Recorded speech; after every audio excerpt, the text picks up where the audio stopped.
KwaZulu-Natal Premier Thamsanqa Ntuli has thrown his full support behind Lieutenant General Ndlela Mkhwanazi, formally backing the renewal of his contract as SAPS Provincial Commissioner for a second term.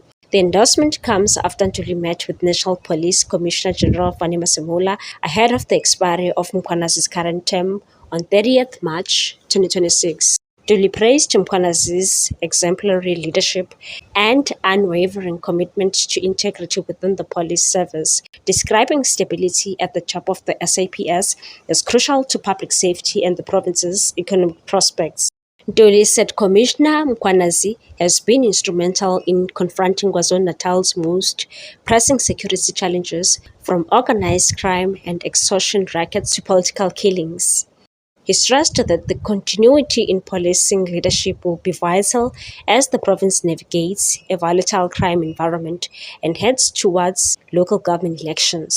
Widely regarded as one of the country's most assertive senior police leaders, Mkhwanazi has prioritized intelligence-driven operations and strengthened cooperation between SAPS and other law enforcement bodies. These measures, Ntuli noted, have gone a long way towards rebuilding public trust in the police and reinforcing the rule of law. There is no basis not to recommend a police officer of Lieutenant General Ndlela Mkhwanazi's caliber, signaling government confidence that he is the right person to lead SAPS in the province for the years ahead. With his renewal now endorsed at provincial level, Mkhwanazi is expected to continue spearheading crime prevention initiatives and maintaining pressure on criminal networks.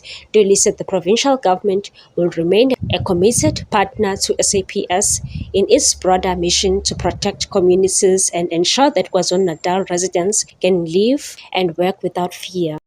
What's your take on this one, people? Thanks for watching. Please subscribe for more news.